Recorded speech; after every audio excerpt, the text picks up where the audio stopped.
নমস্কার, অ্যাস্ট্রোচেক চ্যানেলে আসার জন্য সকলকে অসংখ্য ধন্যবাদ। জুন 2025 সমস্ত মীন রাশির জাতক জাতিকাদের ক্ষেত্রে ঠিক কিরকম আসতে চলেছে, অর্থাৎ গ্রহগত অবস্থান ঠিক কি থাকছে এবং গ্রহগত অবস্থানের উপর ভিত্তি করে আপনাদের শরীর স্বাস্থ্য, আপনাদের শিক্ষা, প্রেম জীবন, বৈবাহিক জীবন, ভাগ্য এবং কেরিয়ার, তার সাথে সাথে আপনাদের ব্যবসা ঠিক কিরকম থাকতে চলেছে, এই সমস্ত কিছু সম্পর্কে আজ আমরা এই ভিডিওর মাধ্যমে বিস্তারিতভাবে তুলে ধরবার চেষ্টা করব। এই ভিডিওটি স্কিপ না করে এখান থেকে একটুখানি মনোযোগ সহকারে শোনবার চেষ্টা করবে।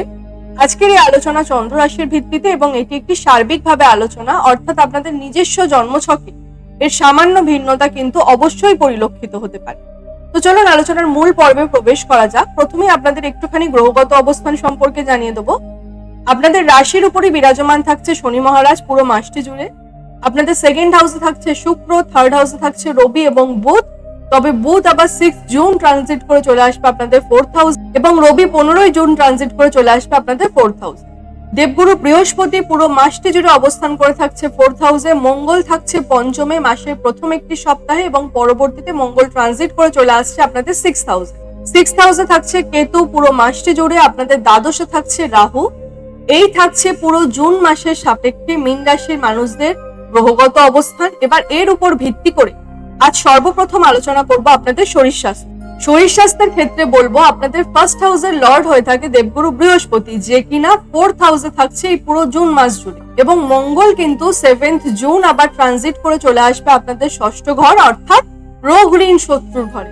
মানে 7 তারিখের যে পরবর্তী সময়কাল, সেই সময়কালে বলবো মীন রাশির জাতক জাতিকাদের মধ্যে গলা সংক্রান্ত কোনো সমস্যা বা ইমিউনিটি কিছুটা দুর্বল হয়ে যাওয়া, শারীরিকভাবে নিজেকে কিছুটা দুর্বল অনুভব করা বা অলসতা বৃদ্ধি পাওয়া, এগুলো কিন্তু আপনাদের মধ্যে পরিলক্ষিত হতে পারে। তার কারণ 6, 8, 12তে মঙ্গল যখনই প্রবেশ করে তখন কিন্তু আমাদের এনার্জি লেভেলটা অনেকটা কম হয়ে যায়। তাই এই যে 2-3টে জায়গা, এই 2-3টে লক্ষণ কিন্তু আপনাদের মধ্যে পরিলক্ষিত হবে। তবে বিশেষ কোনো সমস্যা কিন্তু থাকবে না। 7 তারিখের পূর্ববর্তী সময় আমি তো বলবো অত্যন্ত ভালো থাকছে। তবে 7 তারিখের পরবর্তী যে সময়কাল আসছে সেখানে কিন্তু শারীরিক দিক থেকে একটুখানি সমস্যা থাকবে। তার জন্য শেষে আপনাদের কিছু রেমেডি বলে দেবো, সেগুলো আপনারা ফলো করবেন। আশা করছি কিছুটা আপনারা কিন্তু সেখান থেকে মুক্তি পাবেন। এরপর আলোচনা করব শিক্ষার্থী বিদ্যার্থীদের নিয়ে। শিক্ষার্থী বিদ্যার্থীদের ক্ষেত্রে বলবো আপনাদের ক্ষেত্রে পঞ্চমপতি হয়ে থাকে চন্দ্র, আর এই ফিফথ হাউসে কিন্তু এই মাসে মঙ্গল গ্রহ নিজ অবস্থায় থাকছে। মানে বিদ্যার্থীদের মন কিন্তু খানিকটা চঞ্চল হয়ে উঠবে। গেমের প্রতি একটা আকর্ষণ বা বন্ধু বান্ধবের সাথে ঘোরাফেরা করা, এইসব জায়গায় কিন্তু মন আপনাদের খানিকটা ডাইভার্ট হবে। তবে এই জায়গাগুলো কিন্তু আপনাদেরকে একটুখানি এই মাসে নিয়ন্ত্রণ করে চলতে হবে।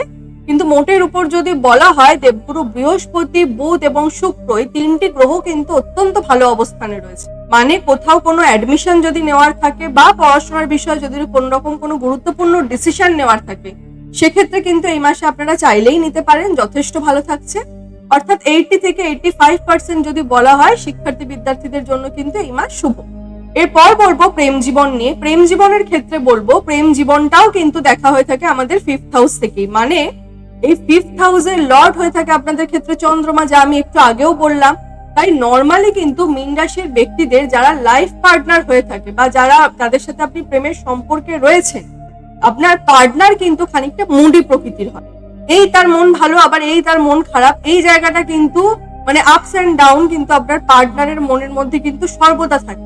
আপনাদের সাথেও যদি এমনটা হয়ে থাকে তাহলে কিন্তু নিশ্চয়ই একবার কমেন্টের মাধ্যমে জানাবেন। তবে যদি শুধুমাত্র জুন মাস নিয়ে বলা হয়, তাহলে বলবো এই মাসে কিন্তু আপনাদের পার্টনারের মধ্যে জেদ কিছুটা বাড়তে পারে, শর্ট টেম্পার মেন্টালিটি খানিকটা দেখা যেতে পারে। তাও কিন্তু কেবলমাত্র 8 থেকে 10 তারিখ পর্যন্ত, অর্থাৎ মাসের প্রথম যে 10টি দিন থাকবে, এই প্রথম 10টি দিন কিন্তু আপনার পার্টনারের মন মেন্টালিটি কিন্তু কোথাও না কোথাও একটুখানি হট টেম্পার, একটুখানি জেদ বেশি, একটুখানি অ্যাগ্রেশন বেশি, এগুলো পরিলক্ষিত হবে।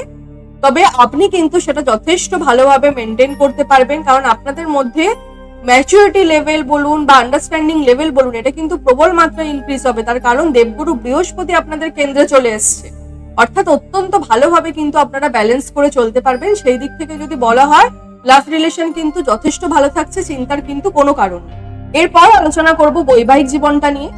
বৈবাহিক জীবনের ক্ষেত্রে বলবো সপ্তমপতি বুধ এই মাসে প্রথম 6টি দিন থার্ড হাউসে থাকছে এবং পরবর্তীতে ফোর্থ হাউসে ট্রানজিট করে যাচ্ছে। মানে মাসের যে প্রথম 6টি দিন থাকবে, এই প্রথম 6টি দিন যেহেতু বুধ আপনাদের 3rd হাউসে থাকছে, মীন রাশির মানুষদের পার্টনারের হেলথ কিন্তু খুব একটা ভালো থাকবে না।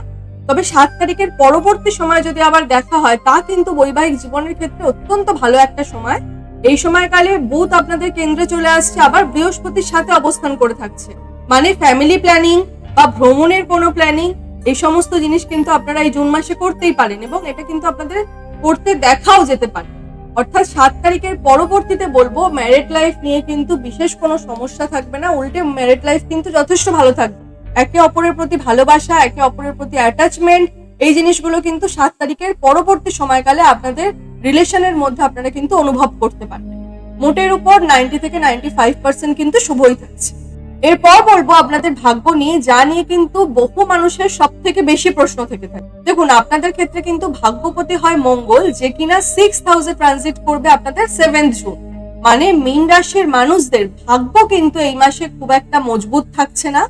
বিশেষ করে 7 তারিখের পরবর্তী যে সময়কাল, সেই সময়কালে কিন্তু মঙ্গল চলে আসছে রাহু কেতুর এক্সেসের মধ্যে। মানে যে কোনো কাজে একটা বাধাপ্রাপ্ত হওয়া বা যে কোনো কর্মে একটা ডিলে হওয়া, এগুলো কিন্তু আপনাদের পরিলক্ষিত হবে। তাই বলবো, যদি কোনো রকম গুরুত্বপূর্ণ কিছু কর্ম আপনাদের থেকে থাকে, সেটা অবশ্যই চেষ্টা করবেন যেন 7th জুনের আগে আপনারা সেরে ফেলতে পারেন। আর যারা নিয়মিতভাবে এই সময়কালে লটারি, ট্রেডিং, স্টক মার্কেট বা মানি মার্কেটের কাজ করে থাকেন, তাদের উদ্দেশ্যে বলছি, মীন রাশির ব্যক্তিরা কিন্তু এই মাসে এই সমস্ত কাজে নিজেদের মানি ইনভেস্ট না করাটাই ভালো, কারণ ভাগ্য কিন্তু আপনাদের দুর্বল থাকবে 7 তারিখের পরবর্তী সময়কাল। তাই সেক্ষেত্রে কিন্তু খানিকটা ভাগ্যের সমর্থন আপনারা নাও পেতে পারেন এবং মানি লস হয়ে যাওয়ার একটা প্রবণতাও কিন্তু থাকছে। এরপর বলবো কেরিয়ারের ক্ষেত্রটা নিয়ে। কেরিয়ারের ক্ষেত্রে বলবো, দশমপতি বৃহস্পতি 4th ঘর অর্থাৎ কেন্দ্রে বিরাজমান থেকে দৃষ্টি প্রদান করছে আপনাদের 10th হাউস অর্থাৎ কর্মস্থানে। আর গুরুর দৃষ্টিতে থাকে কি? গুরুর দৃষ্টিতে থাকে অমৃত, মানে কর্মস্থানে গুরুর যেই দৃষ্টি, তা কিন্তু মীন রাশির মানুষদের কেরিয়ারের জন্য একটা দুর্দান্ত সফলতার সময়। কেরিয়ারে এই সময়কালে আপনার জ্ঞান বলুন, আপনার ম্যাচুরিটি লেভেল বলুন, আপনার কমিউনিকেশন স্কিল, আপনার ম্যানেজমেন্ট স্কিল, এই সমস্ত কিছু কিন্তু অত্যন্ত ভালো থাকবে। যারা বর্তমান দিনে মীন রাশির ব্যক্তিরা ব্যাংকিং সেক্টরে রয়েছেন বা সেলস প্রোফাইলে কর্মরত বা ডকুমেন্ট রিলেটেড কোনো কর্ম করে থাকেন, বা যারা বিভিন্নভাবে টিচাররা রয়েছেন, টিচিং ফিল্ডের সঙ্গে জড়িত রয়েছেন, তাদের জন্য কিন্তু এই জুন মাস একটা অভূতপূর্ব সময়কাল। এই সময়কালে যারা বেকাররা রয়েছেন, তাদের উদ্দেশ্যে বলছি, 15ই জুনের পর চাকুরি প্রাপ্তির সম্ভাবনা কিন্তু আপনাদের ক্ষেত্রে প্রবল থাকবে। অর্থাৎ যারা বর্তমানে চেষ্টা করছেন চাকরির জন্য, 15ই জুনের পর যদি আপনার কোথাও কোনো ইন্টারভিউ থেকে থাকে, সেই ইন্টারভিউ কিন্তু আপনার সফল হওয়ার সম্ভাবনা অত্যন্ত বেশি। সর্বশেষ বলবো ব্যবসার ক্ষেত্রটা নিয়ে। ব্যবসার ক্ষেত্রে বলবো 6 জুনের পর বুধ যখন আপনাদের কেন্দ্রে চলে আসবে, ব্যবসা কিন্তু আপনাদের অত্যন্ত ভালো থাকবে। অর্থাৎ মাসের প্রথম 6টি দিন যদি ছেড়ে দেওয়া হয়, প্রথম 6টি দিন ছেড়ে তার পরবর্তী যে সময়কাল ব্যবসায়ীদের জন্য কিন্তু একটা দুর্দান্ত সময়। ব্যবসায় আপনাদের আর্থিক ইনকাম বা দৈনিক ইনকাম যেটাই বলুন না কেন, আপনাদের কিন্তু বৃদ্ধি হতে দেখা যাবে। আর মোটের উপর ব্যবসা কিন্তু আপনাদের অত্যন্ত ভালো থাকবে 6 তারিখের পরবর্তী সময়কাল।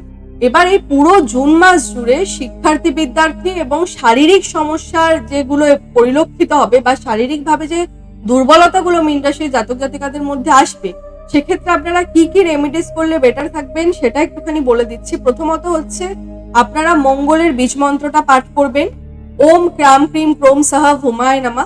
এই মন্ত্রটি আপনারা দিনে 108 বার করে পাঠ করুন। তার সাথে সাথে হনুমান চল্লিশাটা যদি আপনারা পারেন রোজ সন্ধেবেলা পাঠ করতে পারলে, সেক্ষেত্রে কিন্তু আপনারা অনেকখানি ভালো ফল পাবেন।